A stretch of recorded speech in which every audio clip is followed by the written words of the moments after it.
Welcome to the deep dive. Today, we're not going to pull out blueprints or, analyze supply chains. hmm We are taking a shortcut straight into the minds of the people who build these massive, complex projects, theme parks. Right.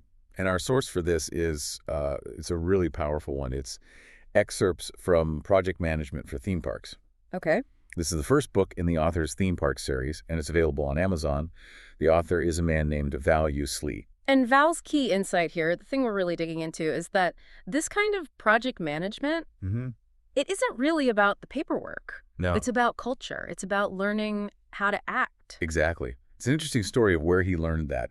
He originally wanted to be one of the creative architects in the group, named with Walt's initials. Of course. But he ran into a lot of skepticism. His professors, the academic intellectuals, they sort of looked down on it. Well, they called it fake fiberglass stuff or something like that. That's the one. They wondered why any serious student would even bother. So how did he get in? His path was pretty unconventional, right? Oh, totally. This is where it gets really interesting. It's 1975. He's on the family farm, literally in a pasture, vaccinating calves. No way. And his father just gives him this very direct advice. He says, if you want to work for Disney, go get a job at Disneyland.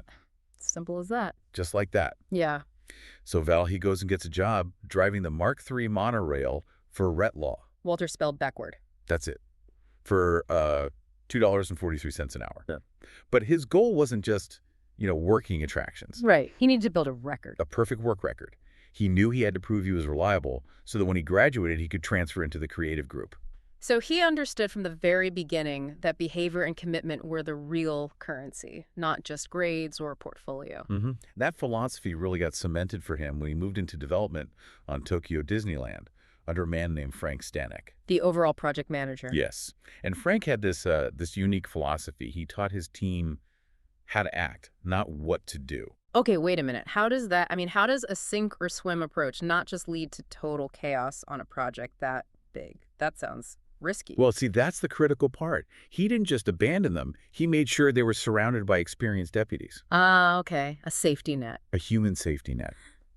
And crucially, Frank's job, as he saw it, was to put up the shields against any kind of corporate blowback. So mistakes were okay. More than okay. He basically told them, if you made a mistake, it means you were actually trying to do something hard, and he would defend that effort. That reframes everything. So when Val talks about process guides, like work breakdown structures and all that. He says they're absolutely necessary. You can't function without them. But his point is that good behaviors are not the natural byproduct of good process. You need that human wisdom to sort of counteract all the drama that comes with these big creative projects. You got it. And that leads to the biggest lesson from the first part of the book. The care and protection of the big idea, the creative vision, it trumps everything. It trumps the project manager's desire to be the big boss. Exactly.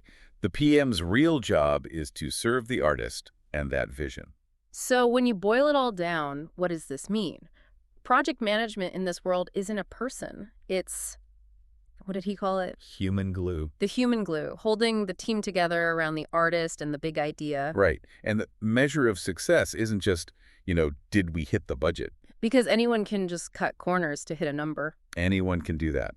The real measure is twofold. First, did the big idea get even more compelling through the process? And second, did the team aggressively resist conflict with each other? So it all comes back to behavior, which I guess that leaves an important question for you to think about.